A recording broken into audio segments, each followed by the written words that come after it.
جو بھی جیتے گا اس میں وہ سکندر ہوگا۔ حکومت بہت تحمل کے ساتھ چیزیں دیکھ رہی ہے کہ شنگھائی تعاون تنظیم ہو جائے، اس کے بعد صحیح والا جھرلو پھیریں گے، اس کے بعد صحیح والا ڈنڈا چلائیں گے۔ ابھی بھی اسٹیبلشمنٹ کو، حکومت کو، سسٹم کو یہ یقین نہیں ہے کہ فیض حمید کا پورا نیٹ ورک ڈسمنٹل، پھر ادھر سے جھرلو چلے گا، ادھر سے ڈنڈا چلے گا، پی ٹی آئی اپنا زور لگانے کی کوشش کرے گی، حکومت کے پاس کوئی جواز نہیں ہوگا۔ السلام علیکم، میں امداد سمرو۔ بدترین شکست کا سامنا کرنا پڑا ہے عمران خان صاحب کو ایک اہم لڑائی میں، جس کو وہ اپنی زندگی اور موت کی جنگ سمجھ کر لڑ رہے تھے۔ ایک میں تو ان کو ہو گئی شکست، مگر ایک اور لڑائی ابھی باقی ہے، وہ بھی عمران خان صاحب کے لیے زندگی اور موت کی لڑائی ہے۔ عمران خان صاحب نے اس کو خود ہی اپنی زندگی اور موت کی لڑائی بنایا ہوا ہے، تو اس میں عمران خان صاحب کا انجام کیا ہوگا؟ خان صاحب وہ لڑائی جیتیں گے یا ہاریں گے؟ اگر ہار گئے تو بقول عمران خان صاحب پھر وہ ککھ کے نہیں رہیں گے، مکمل طور پر مٹ جائیں گے، یہ عمران خان صاحب کا کہنا ہے۔ وہ لڑائی کیا ہے اور کون سی لڑائی میں ابھی تک عمران خان صاحب کو شکست ہوئی ہے، تو اس پر بات ہوگی۔ اور دوسرا ایک سوال بار بار کیا جا رہا ہے کہ عمران خان صاحب کی بہنیں وہ جہلم کیوں بھیج دی گئی؟ قابل احترام علیمہ خانم صاحبہ اور عظمیٰ خانم صاحبہ، ان کو گرفتار کیا گیا تھا 4 اکتوبر کو اسلام آباد میں، جب عمران خان صاحب کے منصوبے کے عین مطابق ڈی چوک پر جا کر دھرنا دینا تھا تاکہ شنگھائی تعاون تنظیم کا سربراہی اجلاس نہ ہو سکے، تاکہ آئینی ترامیم نہ ہو سکے۔ اس دوران ان دونوں بہنوں کو گرفتار کیا گیا،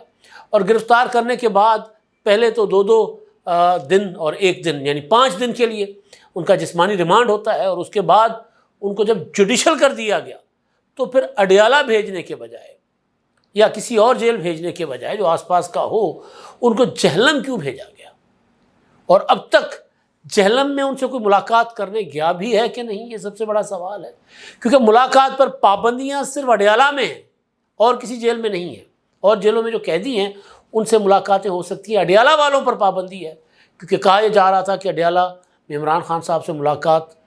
جو ہے وہ سیکیورٹی رسک ہو سکتی ہے، لہٰذا 18 تاریخ تک عمران خان صاحب پر پابندی۔ اور اب ایک اور معاملہ اگلے 2 دن کے بعد، یعنی آج 15 تاریخ ہے، آج شنگھائی تعاون تنظیم کا پہلا اجلاس ہے، اور کل شنگھائی تعاون تنظیم کا آخری اجلاس ہوگا۔ پرسوں سارے مہمان بائے بائے ٹاٹا کہتے ہوئے پاکستان سے چلے جائیں گے۔ تو اس کے بعد پھر کیا ہوگا؟ اس کے بعد عمران خان صاحب کی جب ملاقاتیں کھلیں گی، یعنی 18-19 کو اگر ملاقات پر پابندی ہٹا دی گئی تو کیا ہوگا؟ اور عمران خان یا تحریک انصاف کے ساتھ کیا ہوگا؟ اس بارے میں میرے پاس معلومات ہے، اور وہ معلومات میں آپ کے ساتھ شیئر کرنا چاہتا ہوں۔ عمران خان صاحب نے ایک لڑائی جو ان کو شکست ہوئی ہے وہ تو آپ کے سامنے ہے، شنگھائی تعاون تنظیم کا سربراہی اجلاس آج شروع ہو رہا ہے۔ کل چائنیز پرائم منسٹر آئے، دوسرے مہمان بھی پہنچ چکے ہوئے ہیں، آج مزید مہمان آئیں گے اور آغاز ہو جائے گا 2 روزہ شنگھائی تعاون تنظیم کا۔ خان صاحب کا ٹارگٹ تھا کہ اسی دوران اگر اسلام آباد کو ہوسٹیج کیا جا کر کے اپنی رہائی ممکن بنائی جا سکتی ہے تو بنائیں، وہ انہوں نے ٹارگٹ کیا تھا، لیکن اچیو نہیں کر سکے۔ لوگوں کو کال بھی دی، علی امین گنڈاپور کو بھی کہا، 28 ستمبر کو کہا گیا تھا کہ ڈی چوک پر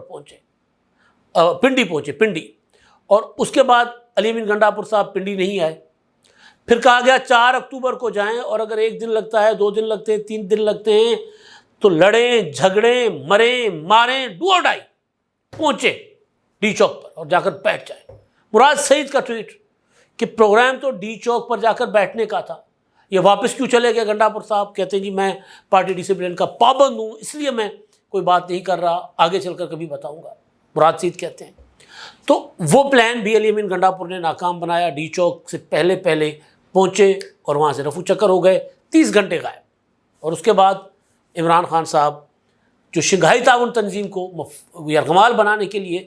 اسلام آباد کو مفلوج بنانے کا ان کا منصوبہ تھا، اس میں وہ ناکام ہو گئے، وہاں ہو گئے ان کو شکست۔ اب اگلا مارکا کیا ہے؟ آئینی ترمیم ہے،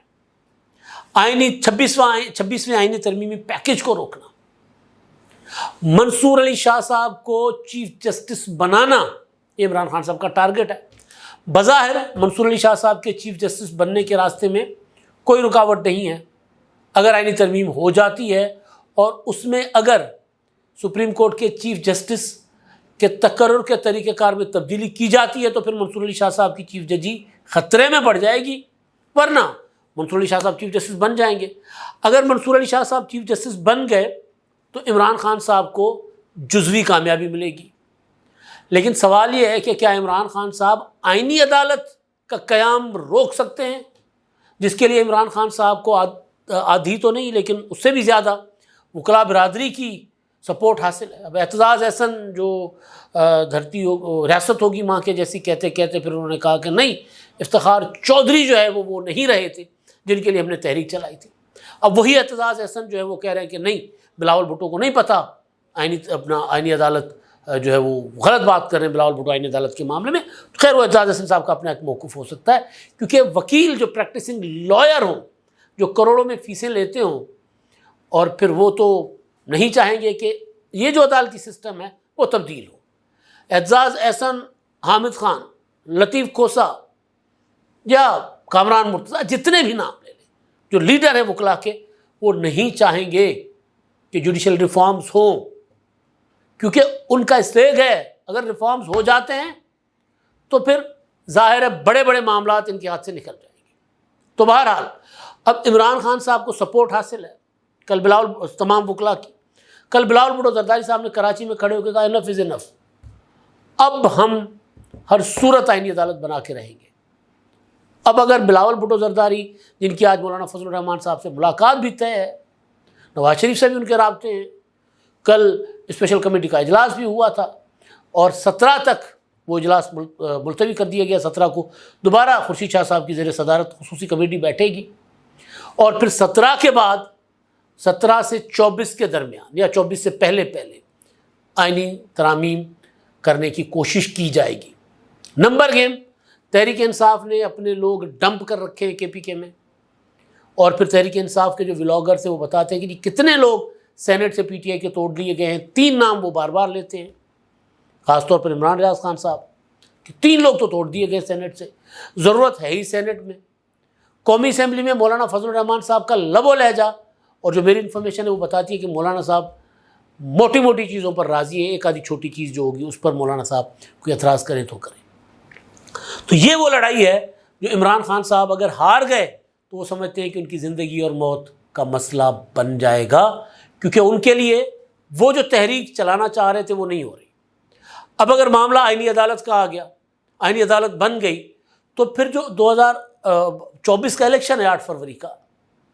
اس کے متعلق جو عمران خان صاحب کی آس لگی ہوئی ہے کہ وہ تو منصور علی شاہ صاحب آئیں گے، 4 حلقے کھولیں گے، حکومت کو گھر بھیجیں گے، مجھے وزیر اعظم بنائیں گے. جس طرح مخصوص سیٹوں کا فیصلہ ہوا تھا اسی طرح فیصلہ آ جائے گا. خان صاحب یہ برملا کہہ رہے ہیں، بار بار کہہ رہے ہیں، یہی کچھ پی ٹی آئی کہہ رہی ہے.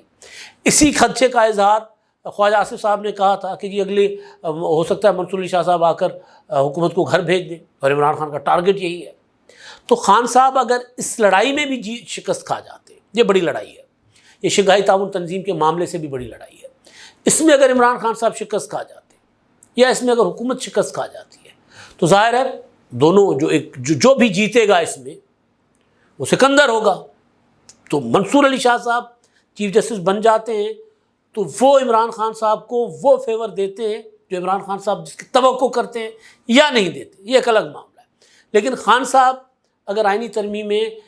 جیل میں بیٹھ کر بھی نہیں ہونے دیتے تو ظاہر ہے اس سے حکومت کو بہت بڑی شکست ہوگی. بلاول بھٹو پر اعتماد ہے، حکومت پر اعتماد ہے، وہ کہتے ہیں جی ہم نے آئینی ترمیمیں کر لینی ہے. اب جو اصل کہانی ہے وہ شروع ہونی ہے 17 کے بعد. 17 کو چیف جسٹس منصور علی شاہ صاحب کی زیر سربراہی یا ان کی سربراہی میں جو بینچ بنا ہے، آئینی عدالت روکنے کے لیے جو پٹیشن ہے عابد زبیری صاحب کی، چیف جسٹس صاحب ہیں، جسٹس نعیم اختر عفان صاحب ہیں اور جسٹس شاہد بلال صاحب اس کے رکن ہیں،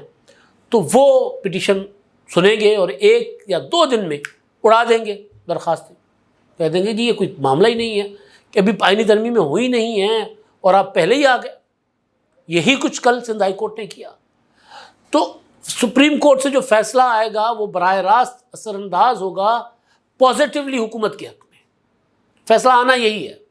کیونکہ قاضی فائز عیسیٰ صاحب، منصور علی شاہ صاحب، اطہر بن اللہ صاحب یہ بارہا کہہ چکے ہوئے ہیں کہ پارلیمنٹ کو آئین میں ترمیم اور قانون بنانے سے نہیں روک سکتے، تو وہ نہیں روکیں گے. اس کے بعد اگر کوئی آتا ہے کہ دیکھیں جی یہ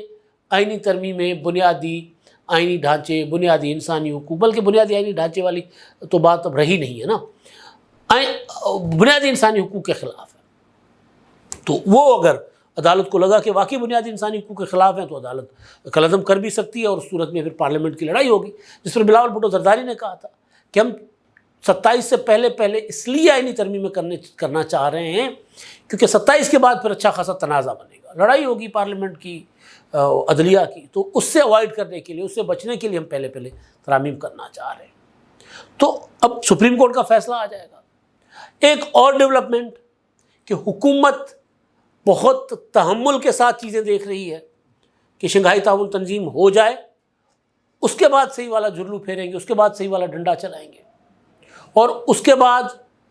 جو نمبر ہے وہ پورا کرنے کے لیے اگر یہ، کیونکہ میں ظاہر ہے جو کچھ چل رہا ہے وہی سامنے رکھنا ہے نا، تو پھر اگر کہیں طاقت کا استعمال کرنا پڑا تو وہ بھی ہو جائے گا، کیونکہ صرف حکومت نہیں چاہتی آئینی ترامیم، اسٹیبلشمنٹ جو چاہتی تھی آئینی ترامیم وہ تو نہیں ہو سکی، لیکن جس طرح منصور علی شاہ صاحب کو عمران خان صاحب نے متنازع بنا دیا چیف جسٹس بننے سے پہلے، تو اسٹیبلشمنٹ کی بھی ہر ممکن کوشش ہے کہ منصور علی شاہ صاحب چیف جسٹس نہ بنے، اس میں کوئی دوسری رائے نہیں ہے، وہ روکنے کی کوشش کریں گے، تو اس کے لیے جو نمبر ہے مولانا فضل الرحمان صاحب مل جائیں گے، باقی 3 اپنے ہوں گے سینیٹر، وہ بھی مطلب میں نے پہلے آپ کو بتا دیا کہ کہنے والے کہتے ہیں کہ وہ پی ٹی آئی سے ٹوٹ چکے ہوئے ہیں، مخصوص نشستیں جو ہیں ہو سکتا ہے انہی دنوں میں ان کا معاملہ بھی جو سامنے آ جائے اور حکومت کے پاس وہاں سے بھی 2/3 میجورٹی آ جائے، تو یہ سارا کھیل جو ہے یہ 27 سے پہلے نمٹانے کی کوشش ہوگی۔ اگر 27 کے بعد آگے بھی جاتا ہے، جو کہ مولانا صاحب بھی کہہ رہے ہیں، جماعت اسلامی والے بھی کہہ رہے ہیں کہ اگر آگے بھی چلا جائے تو کوئی مسئلہ نہیں، کل مولانا صاحب نے کہا کہ کوئی مسئلہ نہیں ہے، 9 مہینے لگ گئے تھے ہمیں 18ویں ترمیم کرنے میں، اگر اس میں بھی کوئی ٹائم لگ جاتا ہے تو کوئی مسئلہ نہیں ہے۔ واقعی اگر ٹائم لگ جاتا ہے اور آئینی ترمیم، آئینی عدالت اور ججز کے تقرر کا طریقہ کار جو ہے وہ تبدیل کیا جاتا ہے، 18ویں ترمیم والا واپس آ جاتا ہے کہ جی پارلیمنٹ کا اختیار ہوگا ججز کے تقرر میں اور مواخذے میں،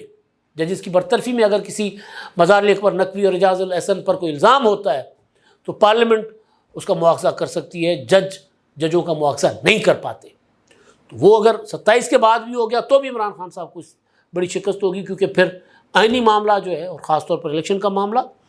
وہ بھی ادھر چلا جائے گا۔ اب آپ دیکھیں کہ جو پی ٹی آئی جو جس طرح کی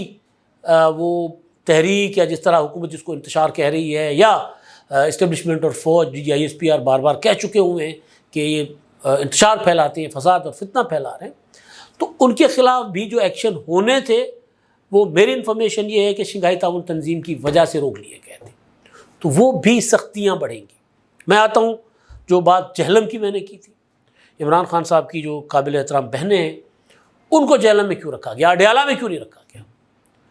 تو ابھی بھی اسٹیبلشمنٹ کو، حکومت کو، سسٹم کو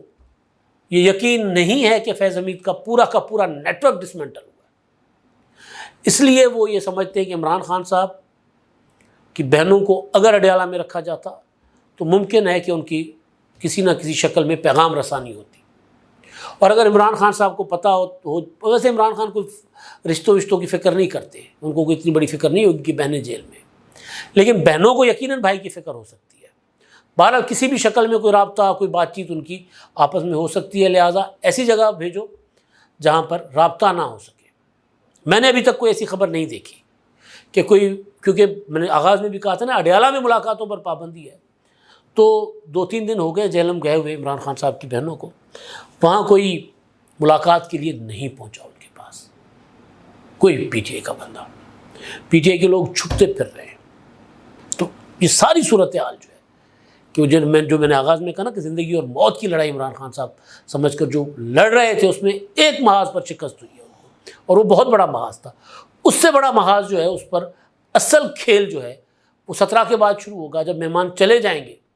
پھر ادھر سے جھرلو چلے گا، ادھر سے ڈنڈا چلے گا، پی ٹی آئی اپنا زور لگانے کی کوشش کرے گی، حکومت کے پاس کوئی جواز نہیں ہوگا تحریک انصاف کو اسلام آباد آنے سے روکنے کا، تو حکومت جو ہے وہ ظاہر جواز تو حکومت کو نہیں چاہیے ہوتا، روکنا ہوگا تو روک لیں گے، لیکن لڑائی بڑھے گی اور سختیاں بڑھیں گی تحریک انصاف پر، یہ جو آئینی ترمیموں والی لڑائی ہے۔ وہ اصل میں عمران خان صاحب کا سروائیول کی لڑائی ہے ان کی. تو اس پر اب عمران خان صاحب یا پی ٹی آئی اصل زور لگائے گی، کیونکہ اس پر کوئی ان کو یہ مشورہ نہیں دے گا، کوئی مولانا فضل الرحمان، کوئی حافظ نعیم الرحمان، کوئی مشاہد حسین سید، کوئی مصطفیٰ نواز کھوکھر، کہ یار نہ کریں، کیونکہ ابھی ایس سی او کے لیے یہی مشورہ دیا گیا تھا کہ بڑا ایونٹ ہو رہا ہے پاکستان میں، مہمان آ رہے ہیں، تو آپ کا یہ کام جو ہے نا وہ سنجیدہ نہیں، غیر سنجیدہ ہے، تو آپ احتجاج کی کال واپس لے لیں، یہی مشورہ دیا گیا تھا.